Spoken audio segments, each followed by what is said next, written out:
Olá! Na lição do Estudo Central de hoje, tema 4, o pecado na igreja, nós vamos abordar o tema do que a gente realmente acredita, professa acreditar e como a gente age dentro da igreja sobre temas tão polêmicos, difíceis e delicados. Fica com a gente até o final que o assunto de hoje é muito bom. Olá, seja muito bem-vindo ao Estudo Central. Você é o nosso convidada especial aqui hoje para nós estudarmos a lição da Escola Sabatina. E o tema dessa semana é um tema muito importante, recorrente na igreja, mas ele não é um tema novo. Pecado na igreja. Mas antes da gente começar o Estudo Central, você já é inscrito no nosso canal? O que você está fazendo que ainda não se inscreveu? Se você já é inscrito, tudo bem, então seja bem-vindo de novo. Mas se você chegou aqui por um acaso, que nada é por acaso, já se inscreve no nosso canal, deixa um like nesse vídeo e ative as notificações para você receber os nossos conteúdos, todo o Estudo Central e muito mais, todos os conteúdos que a Igreja Central de Sorocaba preparou com muito carinho para você. E não esqueça de compartilhar esse vídeo com quem você conhece que gosta do estudo da Palavra de Deus, conhecer mais sobre os temas da Bíblia. E todo mundo que participa aqui com a gente, deixa seus comentários, as opiniões. No programa seguinte, a gente manda aquele abraço apertado para os nossos irmãos que nos assistem. Então, vou mandar os abraços para o Mariano Oliveira, de Ponta Porã, no Mato Grosso do Sul, William Silva, de Varginha, Minas Gerais, o José Leônidas dos Santos, de São Bernardo do Campo, em São Paulo, e o João Pedro Sequeseque, da província de Malange, em Angola. Que legal ter vocês aqui com a gente, muito obrigada. Continuem aqui contribuindo, mandando seus comentários, isso é muito legal, porque a gente consegue conhecer os nossos irmãos e saber que estamos cada vez crescendo essa comunidade de estudo da Bíblia. E hoje aqui comigo, para estudar o tema número 4 da lição da Escola Sabatina, eu tenho o Marcelo Duarte, que é ancião aqui da igreja, e o Dr. Otávio Cutrim, médico psiquiatra. Eles estão aqui com a gente. Tudo bem, Marcelo? Tudo bem, e você? Tudo bem também, que bom ter você aqui. Muito obrigada pela sua presença. Prazer estar aqui. Tudo bem, doutor? Tudo bem. Doutor Otávio, hoje nosso tema aqui, o nosso olhar se volta para a igreja de Corinto através das cartas do apóstolo Paulo, e a gente vai conversar sobre o desafio que atravessa os séculos, a distância que às vezes se cria entre o que a gente professa crer e o que a gente pratica no dia a dia. Eu quero começar aqui lendo o verso para memorizar desse estudo, que diz assim, está em 1 Coríntios 6, 19 e 20. Será que vocês não sabem que o corpo de vocês é santuário do Espírito Santo e que está em vocês e que vocês receberam de Deus e que vocês não pertencem a vocês mesmos? Porque vocês foram comprados por preço. Agora, pois, glorifiquem a Deus no corpo de vocês. É fato que o nosso cérebro absorve muito do ambiente, né? Ao nosso redor. Muitas vezes os padrões do mundo começam a moldar o nosso próprio comportamento. E para entender como que a igreja pode lidar com isso tudo, Paulo demonstra muita preocupação com o fato da igreja estar assimilando esses costumes, esses padrões da época. Então, olhando para os nossos dias, como é que a gente pode identificar se a gente está tolerando algum comportamento incoerente com a palavra de Deus dentro da nossa vida, dentro da nossa comunidade? Às vezes, talvez numa sensação de falsa aceitação, não, a gente vai segurar aqui para que fique melhor para os outros. Então, assim, vamos conhecer sobre esse assunto, mas antes disso vou pedir para o senhor começar, antes da resposta, com uma oração. Então vamos orar. Querido Deus, nosso Senhor, somos agradecidos, Pai, porque agora vamos aprender um pouquinho mais de Ti através da Tua Palavra. Que Teu Santo Espírito nos ilumine. Isso é que nós te pedimos em nome de Jesus. Amém. Amém. Como que tá? Tá difícil, tá fácil assimilar os comportamentos que a sociedade tem, os comportamentos que a igreja aceita? Eu quero te ajudar a entender isso, e você que está em casa, te ajudar a entender através de um termo muito usado na medicina, que é também costumeiro no dia a dia, chamado osmose. Você nada mais é do que o resultado das 5 pessoas no qual você convive. Então, quando nós falamos isso, convivência não é, na igreja é o que menos você fica, se você for parar para ver. Você vem no culto, sábado, aqui na nossa denominação, quarta, domingo, às vezes você não consegue vir em todos os cultos, então esse convívio não é tão grande. A questão é que Paulo, ele chega naquele momento, era uma igreja que ele já tinha passado, já tinha fundado, já tinha explicado sobre a cruz, aquela que nós estudamos nas lições passadas, e agora ele chega para, de maneira bem humilde, mas com total autoridade de uma pessoa que, olha, eu estou te apontando isso e eu não faço isso, porque não adianta você apontar alguma coisa e você ser conivente com aquilo através das suas ações. E ele começa a explicar para as pessoas, olha, o que vocês estão fazendo de errado. E no dia, trazendo para os nossos dias atuais, as pessoas elas começam a acompanhar e fazer o que elas são cercadas, ou seja, os costumes começam a fazer parte do meu dia a dia. Aquilo que antes era normal, passa a ser normal, porque todo dia eu olho. Aquela palavra que antes eu ouvia, que antes me trazia repúdio, repulsa, hoje é tranquilo, aquela vestimenta, aquele jeito de agir. Então Paulo ele vem de maneira humilde, mas em nome do Senhor, fala, ó, presta atenção, porque essas condutas que vocês estão fazendo estão desonrando a Deus, começando pelo vosso corpo. E o estudo da lição, ele traz um conceito muito interessante que ele chamou de lacuna do saber fazer, que é essa disparidade entre o que a gente sabe que é correto e o que a gente coloca em prática ou o que a gente tolera, né? Então, como é que a gente, como comunidade, como igreja, pode ajudar o membro que enfrenta essa fragilidade entre eu sei o que é certo, mas não estou colocando em prática? É interessante, né? Isso daí é um desafio para todos nós, né? Nós somos pecadores, né? E a gente vê que a igreja ela sempre lidou com essa situação desde os primórdios, né? Até o doutor aqui como médico do cérebro, entende a mente muito melhor do que eu, mas eu gosto de ler alguns livros do Augusto Cury. Ele fala sobre o fenômeno RAM, que é registro automático da memória. Ele fala que tudo que você tem contato, a sua memória, queira ou não, ela vai registrar, independente daquilo que você queira, né? Então, nós temos contato com muitas coisas no dia a dia, somos influenciados por muitas coisas, a gente tem que cuidar dessa janela da alma, que é muito importante, né? Somos influenciados, né? E as pessoas, elas muitas vezes, pela influência do mundo hoje em dia, das coisas que estão ao nosso redor, acabam cometendo alguns erros, alguns deslizes, e isso chega até a igreja, é inevitável, né? Pela lição aqui, Paulo ele sempre nos aconselha a nos recorrermos às Escrituras, né? Deus tem conselhos para que a gente lide com essas questões, né? De uma forma sábia, pela sabedoria de Deus, né? E sempre com amor, obviamente. Então, é esse desafio, né? Você corrigir a pessoa, né? Mas com amor, né? Até mesmo porque se a pessoa ela está incorrendo em erro, é um ato de amor você corrigi-la, né? Para que ela mude de rumo, mude de sentido e chegue à salvação, que é o desejo de todos nós, né? Assim, para mim, para você, né? Nós podemos ser corrigidos constantemente, né? E esse é o objetivo da igreja. E Paulo exortava por amor, não era para castigar ninguém, ninguém, não era para afastar, né? Era para corrigir mesmo, corrigir a rota. Todos nós precisamos, né, dessa correção, dessa demonstração, né? Pedro foi corrigido por Paulo, né? Tantos outros. Então, esse é o objetivo da igreja, né? Então, essa correção é o amor, né? É levar a pessoa novamente para o caminho e não para afastar, não para excluir da igreja. A igreja ali dos Coríntios, ela tinha uma questão sobre racionalizar o erro. E hoje a gente também corre esse mesmo risco, né? Passamos por isso, tanto fora da igreja quanto dentro da igreja. Como que a gente racionaliza um erro? Como ele começa a se tornar comum, de tanto que a gente acaba talvez ou passando pano, ou tentando explicar o inexplicável. Para nós compreendermos isso, nós precisamos entender algumas questões que é intrínseca do ser humano.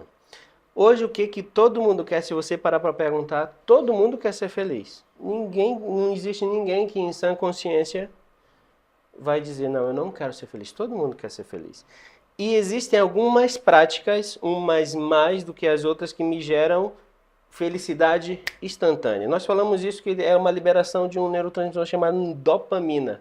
Toda vez que você faz aquilo, aquilo te gera prazer e aquilo eu me sinto muito saciado, muito bem.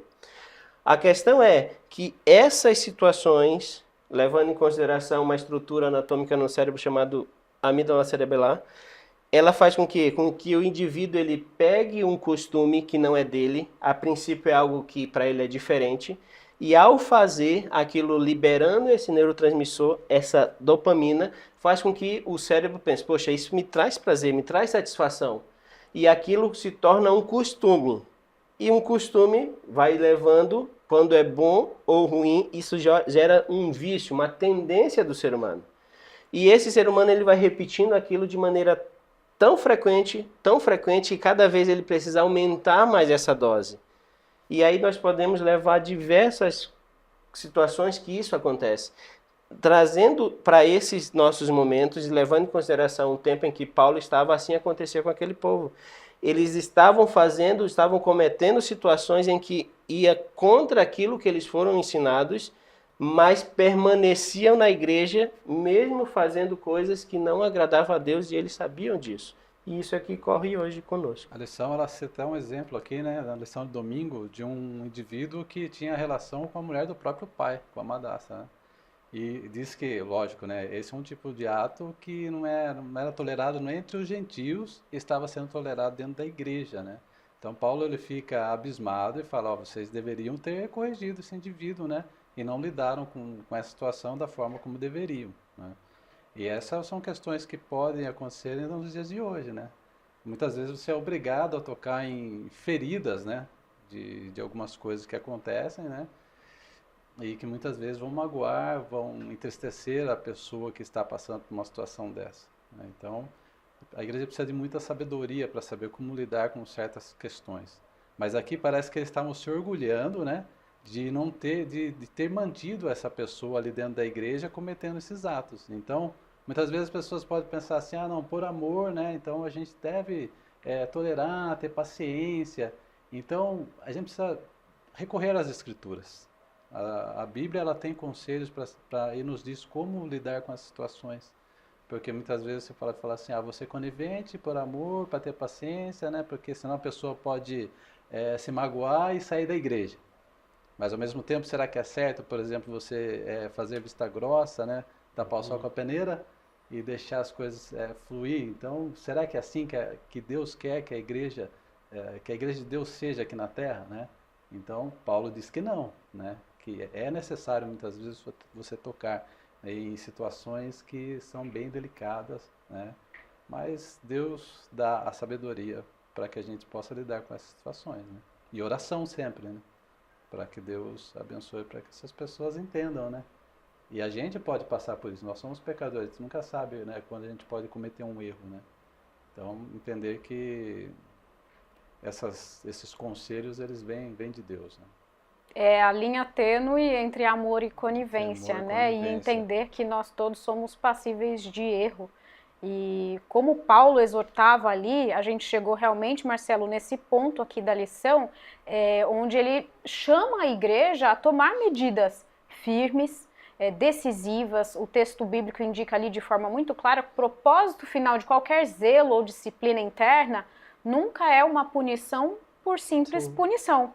Ela é uma medida para restaurar o caráter, para restaurar e para salvar também. Então, como que a igreja hoje pode equilibrar a necessidade de proteger a sua identidade espiritual sem fechar as portas para o resgate daquela pessoa que errou? Isso é algo muito sensível, mas é algo que é totalmente claro na explicação. E eu quero ajudar você de casa a entender, e nós aqui compreendermos, de maneira bem simples. Eu vou começar pela parte da saúde para você entender. Hoje, uma das coisas que mais trazem um prognóstico ruim para uma pessoa, independente que for, é um negócio chamado câncer. A gente chama de neoplasia. Quando uma pessoa ela tem esse diagnóstico, esse diagnóstico é fechado e nós vamos tentar várias medidas e chegou naquela medida cirúrgica. Na medida cirúrgica, você vai pegar o local e você não tira, você tem que fazer uma exerese, você tem que tirar aquilo. Paulo, quando você pega a lição ela vem falando que Paulo fala assim, ó, nós precisamos tirar esse indivíduo do meio. Para de maneira mais simples, sabe quando você pega uma banana que apodreceu, se ela continua na penca, todo o resto vai estragar. E da mesma forma acontece com o indivíduo. Essa retirada não é para que a pessoa seja indicada que ela errou, não, seja dito, olha, você fez errado, não queremos você. Não, mas é para tratá-la e para não deixar que o meio, o que está o cercando, também fique doente. Então é uma situação única, exclusivamente de amor. Mas muitas vezes nós não entendemos, o indivíduo não entende porque o conceito de amor está errado. Amor não é um sentimento. Amor é uma escolha que eu faço, o que Jesus fez na cruz, dizendo, olha, eu preciso fazer isso e nós vamos precisar fazer isso para você ser restaurado. Então é essa situação que precisa acontecer, que Paulo orientou lá, e se hoje acontecer, tem que ser da mesma forma. E complementando essa linha de cuidado, né, com o coletivo, Paulo ficou ali muito entristecido ao ver que os membros da igreja estavam levando algumas questões, tensões, litígios, para serem julgados em tribunais seculares, expondo a comunidade ali publicamente. Então, qual é a importância da igreja, Marcelo? É desenvolver essa maturidade espiritual para resolver seus conflitos internamente, né? Para que a questão de justiça, de salvação em Cristo seja aplicada ali e a gente não incorra nesse erro que Paulo chamou a atenção ali. É interessante, uma vez que nós fazemos parte de uma igreja, que nós entendemos que essa igreja é a igreja de Deus aqui na Terra, né? Nós entendemos que tudo que a gente faz reflete na imagem da igreja, né? Então nós carregamos essa responsabilidade, quer a gente queira ou não, né? E uma vez que você tem uma questão interna, né, uma questão que você tem com alguém, uma litigiosa no caso aqui citada, né, algo que você pode resolver diretamente com a pessoa, né, você pega uma questão dessa e você leva para um tribunal externo, você expõe essa situação. Então você não está expondo somente o seu caso em particular, mas você está expondo a imagem de toda uma comunidade. Uma fragilidade, né? Sim. Então algo que você poderia, com uma maturidade cristã, né? Porque você fala assim, o cristão então não erra, não corre pecado. Então não. Um cristão ele pode também, num determinado momento da vida, cometer suas falhas, né? Mas o importante é você, como Davi, se arrepender do seu pecado, né?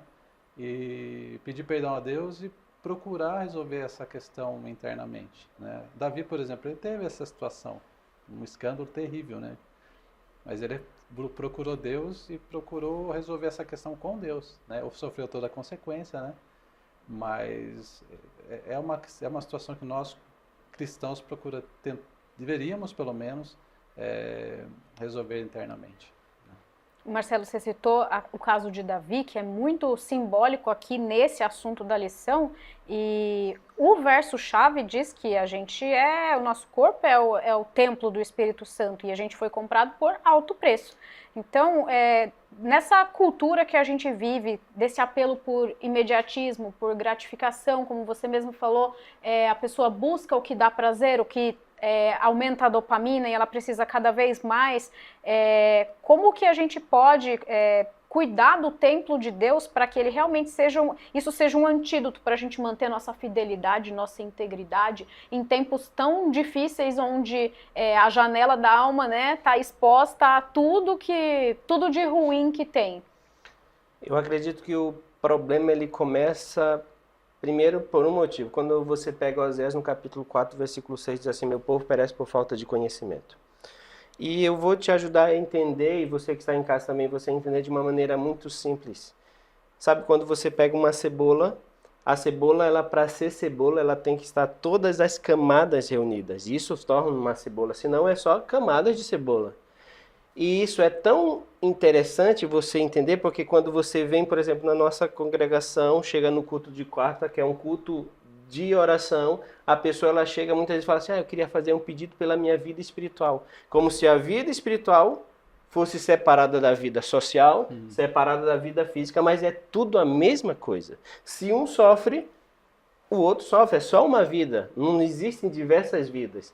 A questão é que quando nós não compreendemos essa situação, esse conceito que tudo é uma coisa só, eu passo assim a Quando Deus fala assim, olha, você precisa me honrar com o teu corpo. Então é honrar pelo que eu vejo, com o que eu leio, com quem eu ando, como eu me visto, o que eu faço em todos os momentos e em todas as esferas. Ou seja, eu honro a Deus toda vez que eu vou fazer atividade física. Eu honro a Deus pelo que eu bebo, pelo que eu como, por tudo. Uma parte não pode estar separado da outra. Então, se eu entendo o conceito que meu povo perece por falta de conhecimento, se eu entendo que eu sou um todo, eu passo a compreender que qualquer situação nesse um todo é importante. Ou seja, uma parte não vai ser mais importante do que a outra. Jesus é a cabeça, nós somos o membro. Então, trazendo isso para a igreja, que eu sou a igreja, eu vou entender que se um irmão meu está ruim, eu também vou sofrer porque eu amo ele, para ele estar bem. Eu preciso que ele fique bem, para nós todos juntos buscarmos a salvação em Jesus. Marcelo, e qual é a... Você pode fazer suas considerações também sobre essa pergunta? E como os litígios, os problemas que a igreja ali em Corinto tinha, como eles são, quais paralelos eles têm aqui com a nossa igreja e com os desafios que a gente enfrenta hoje aqui? A humanidade, ela passa o tempo e os problemas, eles continuam os mesmos, né? Além em Coríntios, aqui fala, por exemplo, que as pessoas entendiam que uma vez que você foi liberto pelo Evangelho, né, que você poderia fazer qualquer coisa, entendeu? Então, aí também sobre um parênteses, né, que entra a importância da lei de Deus, né? Você conhecer o que é o pecado, né? Porque aqui eles entendem a forma, fomos libertos por Cristo, então a gente pode viver da forma como a gente quer, né? E aqui até a lição cita de algumas pessoas que tinham relações sexuais ilícitas, né? E aqui fala sobre o antídoto contra a imoralidade sexual, né? Então, aqui Paulo está explicando, se uma vez nós fomos lavados pelo sangue do Cordeiro, nós fomos justificados, santificados, então nosso corpo é unido com o corpo de Cristo. Uma vez que você traz sua esposa, seu marido e se une a outra pessoa, você está submetendo o seu corpo à união com outro corpo, e não com o corpo de Cristo. Então você está se separando de Deus. Então, aqui ele diz, uma vez que nós fomos libertos por Cristo, a gente tem que ver para Cristo, né? Ter esse batismo diário do Espírito Santo, né? Ter Jesus realmente em nossa vida, né? Para que a gente possa realmente ter esse antídoto na nossa vida. Porque uma vez que você se separa de Cristo, você fica vulnerável a isso, né? E o papel da igreja, né, toda vez que isso acontece, né, é você tentar conversar com a pessoa, né, com amor, e tentar fazer com que a pessoa ela se conscientize disso daí e retorne para Cristo, né? Tem uma coisa bem interessante aqui na lição que fala assim, sobre uns conselhos de Paulo que são bem duros, né? Que fala quando a pessoa ela cai nesse tipo de pecado, fala assim, ó, que as pessoas lá em 1 Coríntios capítulo 5, fala que as pessoas elas devem ser tiradas do meio de vocês. Então tem pessoas que pensam assim, leia o texto fora do contexto, fala, essas pessoas têm que ser escorraçadas da igreja. Não é isso que Paulo está dizendo, né? Refere-se à disciplina eclesiástica. A pessoa deve ser disciplinada, você não deve ser conivente com isso, né?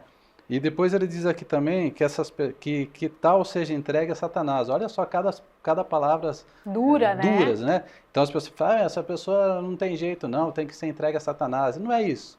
Paulo está dizendo assim que a pessoa, uma vez que ela se separa de Deus, ela fica vulnerável a Satanás. Isso é uma consequência. Não é que a gente está falando assim, essa pessoa é do diabo, não é igual a mim que sou de Deus, não é isso.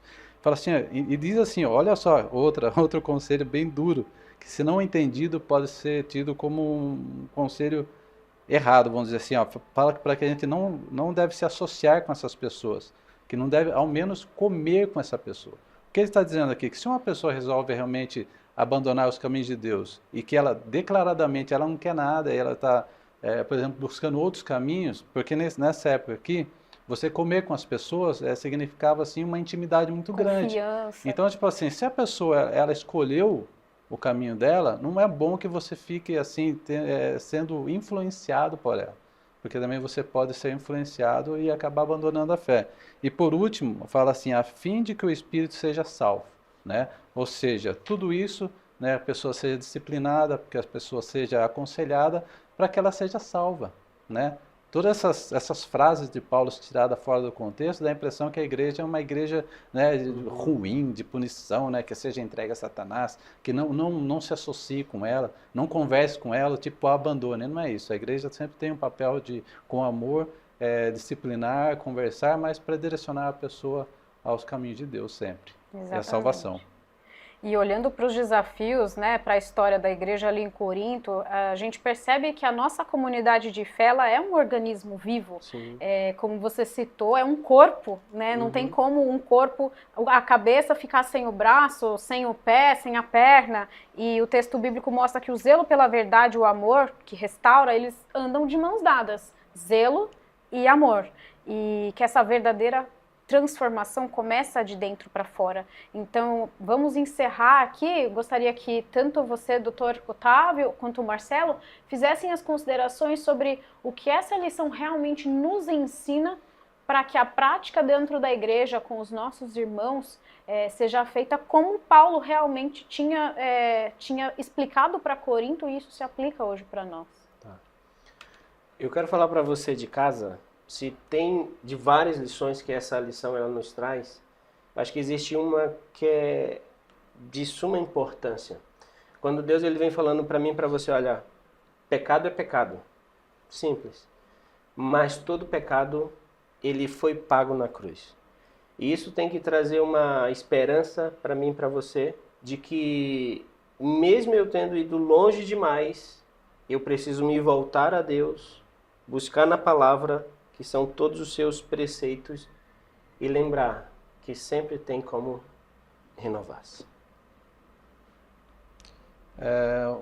Complementando o que o irmão disse, né, Deus sempre nos convida a retornar, mas o ideal é sempre que a gente busque não ir longe, né, e para a gente não caminhar longe é preciso que a gente esteja ao lado de Deus. E a fórmula básica sempre é a mesma: andar com Cristo e o batismo diário do Espírito Santo. Essa é a única fórmula, a fórmula divina para que a gente não caia aí nas garras de Satanás e não incorra em pecados graves, né? Todos nós somos suscetíveis, então nós precisamos vigiar, andar com Cristo, buscar o poder de Deus para que a gente não caia nesses erros, porque nós somos seres humanos. Se a gente se afastar de Deus, naturalmente nós iremos falhar. A verdade é que todos nós realmente precisamos estar conectados com Deus para não cair no erro. E se cair, saber que nós temos um Salvador e uma comunidade, uma igreja que está pronta para nos acolher e não para julgar, Amém. Mas para cuidar dos seus membros, dos seus irmãos. Vamos encerrar com uma oração? Você ora para a gente, Marcelo? Ora. Bondoso Deus, amoroso Pai, graças te damos, Senhor, pela igreja na qual estamos, ó Deus. Te agradecemos, ó Deus, porque ela surgiu sobre a terra, sob a tua vontade, e é uma bênção para nós, ó Deus, fazermos parte dessa comunidade. Nós te pedimos, ó Deus, que o Senhor nos abençoe com o poder do teu Santo Espírito, com sabedoria, para que possamos honrá-lo, ó Deus, para que possamos andar contigo, que o nosso corpo realmente seja santuário do Santo Espírito. Mas, ó Deus, que se caso um dia venhamos a cair, que possamos ter essa consciência, ó Deus, que o Senhor é o Deus Todo-Poderoso, misericordioso e amoroso, que perdoa os nossos pecados quando nós nos arrependemos e buscamos uma nova rota. E que o Senhor abençoe também a liderança da tua igreja, ó Deus. Dá a ela sabedoria para saber lidar com todas as questões que nos vêm à mão a cada dia. Tudo isso nós pedimos, agradecemos em nome de Jesus. Amém, Senhor. Amém. Muito obrigada a você que ficou aqui com a gente no Estudo Central. Não esquece de dar um like, compartilhar esse vídeo e deixa aqui nos comentários de onde você nos assiste e a gente te encontra no próximo Estudo Central. Até lá!